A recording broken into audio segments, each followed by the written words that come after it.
Hey guys, this is Eric, and I'm here to do a review of the Texas Chainsaw 3D, or it's just called Texas Chainsaw 3D, I don't know what I just said there, but it's basically a direct continuation of the original 1974 classic Texas Chainsaw Massacre, and it's very similar to how Halloween 2 was a direct continuation to the original Halloween. Bill Moseley plays Drayton Sawyer, who in the original film was played by Jim Cito, or Cito, I don't know how to pronounce his name. But the opening scene, it's basically it's an entire recreation of the house, the area. It's a recreation of the Texas Chainsaw Massacre house, and they did a freaking phenomenal job of recreating that scene. And also, the opening titles, I know I'm moving backwards, but the opening titles to this movie, Texas Chainsaw 3D, phenomenal. Go see the movie just to see that, because Texas Chainsaw 3D has a great opening sequence. Basically, they took little bits and pieces from the 1974 movie, made them look good as shit, like cleared up all the grain and all the mess. It looks like it was filmed like yesterday with the best equipment that we have to offer. And they make everything, they make the new scenes fit in perfectly well with the old scenes. And that is something that was really impressive to me. So, after this opening scene with Bill Moseley and all that good stuff, we fast forward to present day, where this girl named Heather Miller, who's played by Alexandra Daddario, well, her grandmother dies, and she has to go to Texas to see what she inherited. She inherited a big-ass mansion, by the way. So she goes, visits a house, and she decides to bring some friends along with her. So basically, they go to the house, they're fancying over how nice it is and all that, and then they discover somebody's living in the basement, and it is Jed Sawyer, aka Leatherface. So now we know what Leatherface's real name is, which is kind of stupid.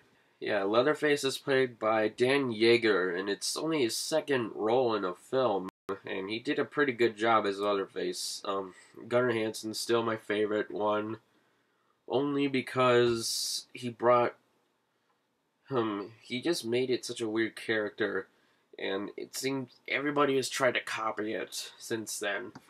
So Gunnar Hansen kind of created the character, if you will, and how all future portrayals of him would act, kind of like Bela Lugosi's portrayal of Dracula. Everybody acts like Dracula, you know, with the Hungarian accent and the cape and all that stuff came from Bela Lugosi. Heather Miller brings along her friends to see the house. They see Leatherface in the basement. Leatherface kills her friends, and stop. I realize, wait, this should be the end of the movie, right? All of our supporting characters, who weren't that well developed anyway, and were terrible actors, but anyway, were just killed off, and now Leatherface is chasing off Heather Miller, the main character, our protagonist, and it feels like the end of the movie is halfway through it. And it's kind of like House of Wax, Vincent Price's House of Wax, the good one, you know.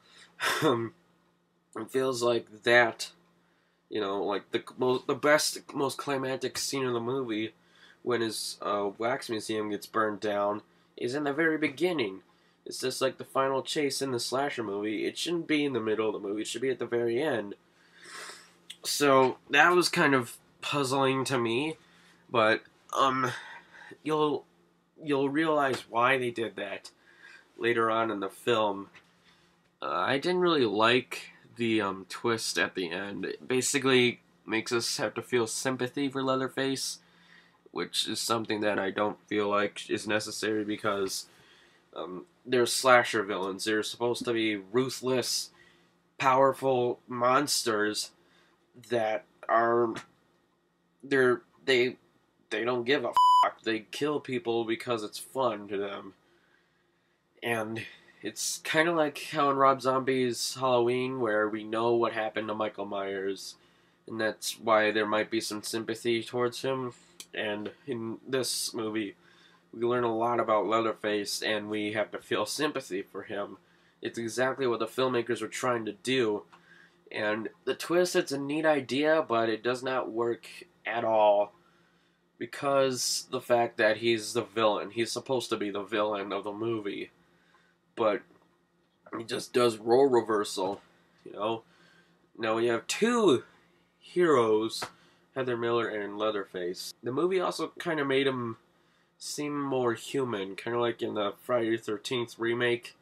You know, we see him doing a lot of things, like sharpening his blade. You know, you see Jason doing a lot in the new Friday the 13th, but it's the same case with the new Leatherface. And it's not like the 2003 version done by Michael Bay, which actually isn't that bad. It's better than Transformers, for freaking God's sake. But yeah, if you're interested in Texas Chainsaw Massacre, or if you're a fan of the series, I would say check it out. But it isn't that great. I'm gonna give it a 5 out of 10, only because of the ending. The ending, on top of the not so good acting from the other actors, you know, Trey Songz and Scott Eastwood. You know, it's Clint Eastwood's son, by the way. All those people didn't do that good of a job with their roles. Only Alexander Daddario and all the people that played the cops in the movie and Dan Yeager as Leatherface were pretty good. Bill Moseley too. But yeah, besides those guys, the movie kind of sucks. Yeah, that's why it gets a 5 out of 10, and it bums me out even more because I know the movie could have been much, much better. It could have been on par with the 2003 Texas Chainsaw Massacre. It could have been that good. And the reason why the 2003 TCM was pretty good was because of R. Lee Ermey and the special effects in the movie. And the special effects are pretty good in this Texas Chainsaw Massacre, by the way, the new one. But yeah, thank you for watching. Don't forget to comment, like, and subscribe. And I will see you guys next time.